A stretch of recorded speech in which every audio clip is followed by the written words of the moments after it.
Bismillahirrahmanirrahim. Assalamualaikum warahmatullahi wabarakatuh. Saya Vina Fatia Salsabila, NIM E2019-4041, Program Studi Manajemen Zakat dan Wakaf Institut Agama Islam Negeri Jember. Di sini saya akan menjelaskan sedikit tentang pandangan para peneruka sosiologi tentang produksi. Para tokoh teori sosiologi klasik telah berbicara tentang produksi, sudut pandang dan teori yang telah dikembangkan oleh para tokoh teori tersebut. Di antaranya ada 3. Yang pertama adalah Karl Marx tahun 1818 sampai 1883. Karl Marx menyebutkan, Karl Marx bertanya, apa yang membedakan manusia dengan makhluk lainnya? Lalu dia menjawab, kerja.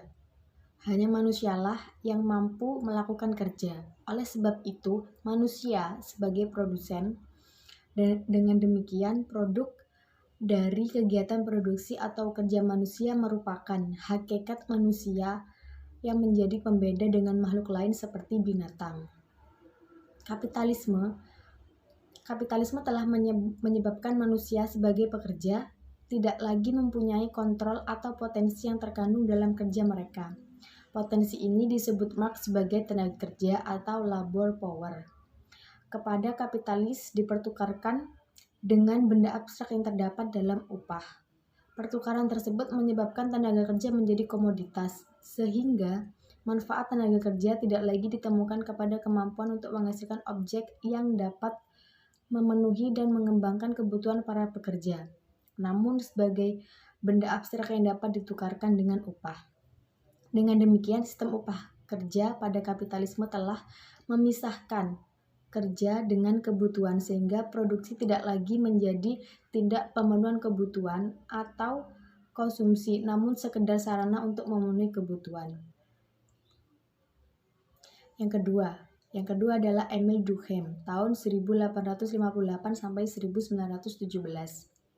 Gagasan sosiologi Durkheim tentang produksi dapat ditelusuri dari bukunya The Division of Labor in Society. The Division of Labor in Society. Dalam buku tersebut, Durkheim menjelaskan tentang perubahan sosial. Dalam teori perubahan sosial tersebut, Durkheim mendiskusikan tentang 2 tipe masyarakat, yaitu yang pertama, masyarakat yang berlandaskan solidaritas mekanik, dan yang kedua, masyarakat yang berlandaskan solidaritas organik. Jadi ada solidaritas mekanik dan solidaritas organik.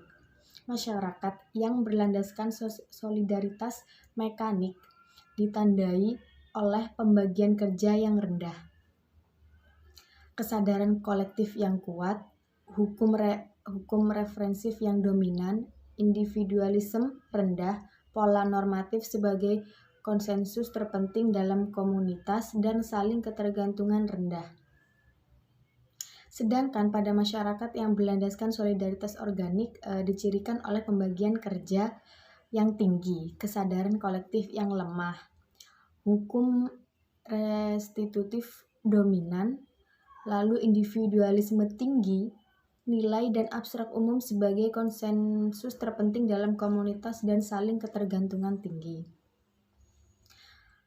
Lalu pemikiran yang ketiga oleh Max Weber. Pemikiran yang ketiga oleh Max Weber tahun 1864 sampai 1920. Pemikiran Max Weber tentang produksi dapat dinapaktilasi.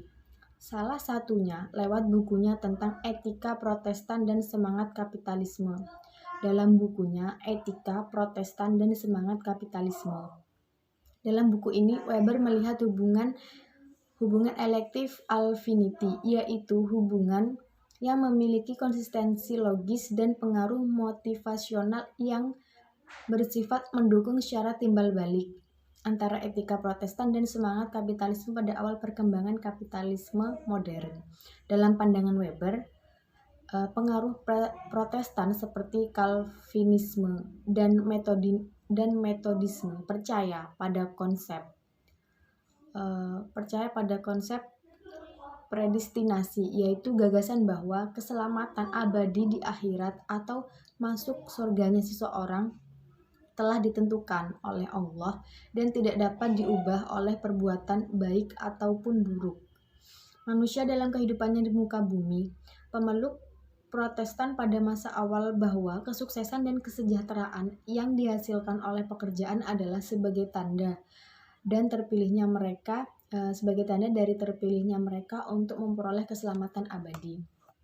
Mungkin cukup sekian penjelasan dari saya. Apabila ada salah kata, mohon maaf sebesar-besarnya. Wabillahi taufiq wal hidayah. Wassalamualaikum warahmatullahi wabarakatuh. Terima kasih.